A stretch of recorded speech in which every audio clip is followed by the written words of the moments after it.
So I thought I would go into more detail about what I explained last time with when I place one of my lootable junk cars, I can change its appearance and its color. Or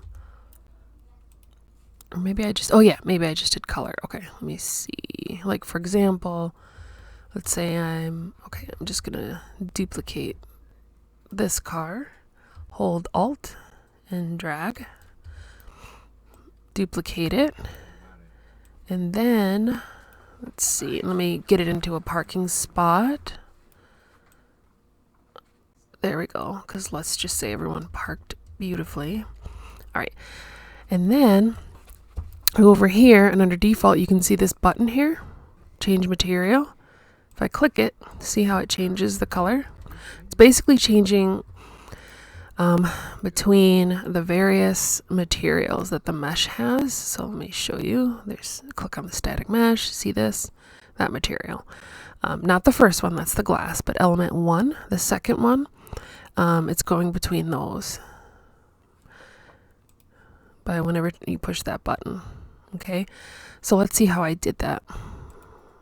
Go back to my lootable junk car. Actually, I think I must have put this in my base class. So let's go to that.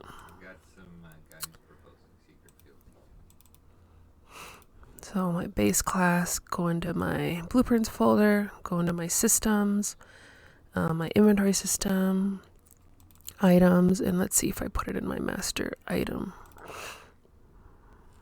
because that would make sense. Yeah, here we go. So update material element 1 during level creation in the editor. So basically I created some custom events right here. An event to change the material, and that corresponds to the button you see here, right?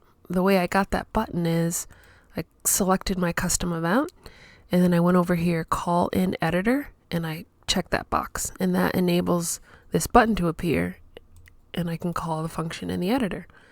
And the function is this: it updates a variable that I made. It's an integer, updates the color index. When the color index is updated, I call the update mesh material element 1 custom event.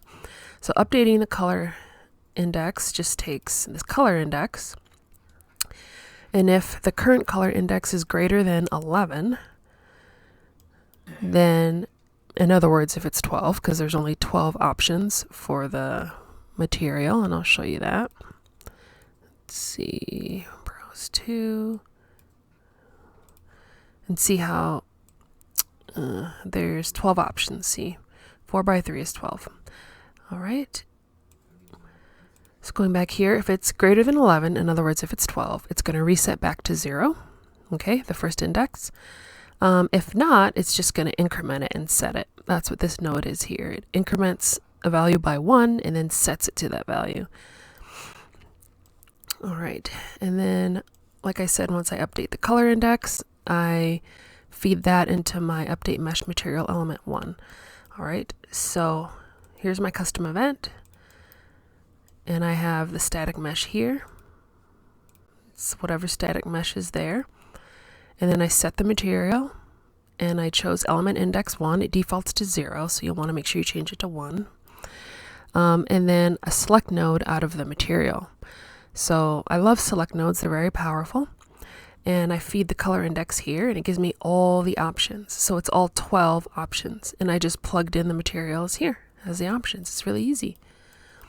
And now I can duplicate cars, place them and everything, and then just update them if I want to change the color. And then I can do the same with the bus. I like it blue, but I'll show you that. See? Actually, black was pretty cool. I'll leave it black for now. Yeah, isn't that cool? And then I have the same with the van. Let's go ahead and change that. Maybe we'll make this one blue. Very cool. Make that one orange.